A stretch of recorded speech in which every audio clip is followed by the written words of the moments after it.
But let's turn now to Zelda Perkins. She's a former assistant to Harvey Weinstein, helped uncover his history of sexual abuse and rape. She now runs the campaign Can't Buy My Silence, which aims to end the misuse of non-disclosure agreements for whistleblowers. Good afternoon.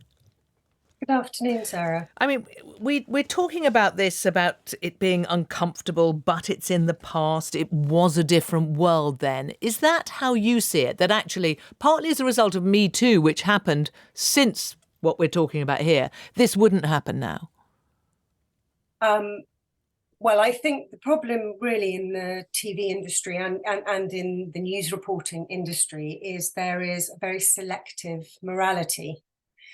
We look at what's happening now with Russell Brand and rightly, Channel 4 and BBC saying that, his behaviour now wouldn't be accepted. However,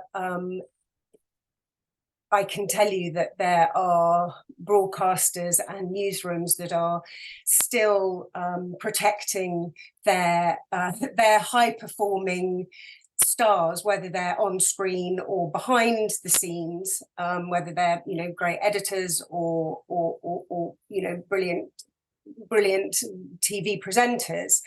And that does cause a problem. If you look at Channel 4 reporting on this, I think that shows, and the BBC, it shows the selective morality. The BBC has a very good new policy about transparency, about not silencing people with NDAs. Yet Channel 4 is investigating this issue, yet is still using NDAs in a lot of their newsrooms and other environments. Now, look, can we just bring people up to speed, just in case someone doesn't understand how NDAs work? Can you give us an example of how they're being used? Well, NDAs essentially are a confidentiality clause in a settlement agreement when somebody brings forward a complaint. And they have become the sort of industry standard in so many industries now, not just media. I mean, all you have to do is look at ODS management, BP, McDonald's, whatever industry you want to look in, they are being used. And what they do is they protect the perpetrator of any form of abuse, because if you can silence the issue, then the perpetrator can continue. I don't know if NDAs have been used around Russell Brand. I would imagine they have been. It's taken 4 years for the Times and Channel 4 to produce this investigation, and I would imagine that they have come across and up against a lot of legal pushback. And certainly I know that Brand used legal threat. And in the data that we've collected over the last couple of years, we know that 30% of people who've been the victim of some form of abuse at work are too afraid to bring a complaint forward because they're concerned that they will be silenced or there will be retaliation within the environment. Okay, but and I think that's what you're seeing with what's happened with Brand. Okay, but just it's difficult though, because we don't know all the detail. What we do know in this case, because his literary and talent agency Tavistock Wood, who's terminated ties with him, said that one of their agents was approached in 2020 by one of the women in this weekend's investigation, and she had gone to them to complain, and she only heard back from his lawyer. But one wonders, what's the alternative? I mean, if somebody came to anybody and with an accusation, and you felt that you needed to turn to the law, you would ask a lawyer to respond. Well, no, I don't think going to the law is the right move, essentially. I mean, certainly it was the worst thing that happened to me when I went to a lawyer back in 98, and you would hope that things have progressed. But unfortunately, lawyers follow the rule of law, and they're not particularly, and they're there to protect reputation. And essentially, in the power disparity that there is with a junior person and a senior person, the junior person is never going to be on a level playing field, and a lawyer's job is to go into combat and do the best for their client. And if that means protecting their reputation, they'll do everything they can. Lawyers don't make a choice about whether something is right or wrong. So essentially, companies need to take responsibility for dealing with misconduct right at the beginning.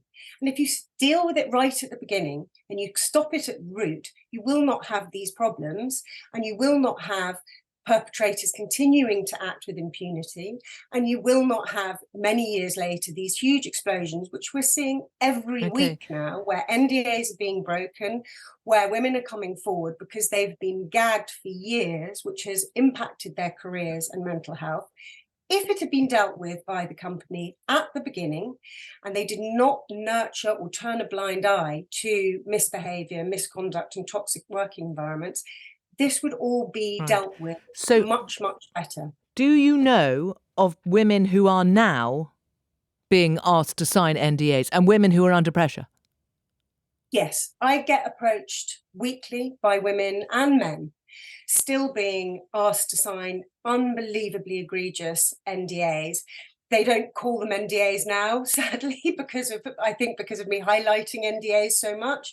They just call them confidentiality agreements. And are you talking about people who are in vulnerable situations? Yes, I know of a woman only last year who came to me, and she was being harassed whilst in hospital, having made an attempt on her own life because of the issue, to sign a confidentiality agreement, which said that in the event of her death, the agreement would pass to her family. What, so even if she died from killing herself, her family couldn't talk about what had happened to her? Yes, but they'd get the settlement money. And this is a major organisation? Are we talking a well-known organisation? Yes, it's a well-known organisation. And I mean, like I say, these agreements, it doesn't have to be a huge organisation. It can be, a very small business. The power and fear that these agreements and that the power disparity brings to victims is immeasurable. Zelda Perkins, thank you very much.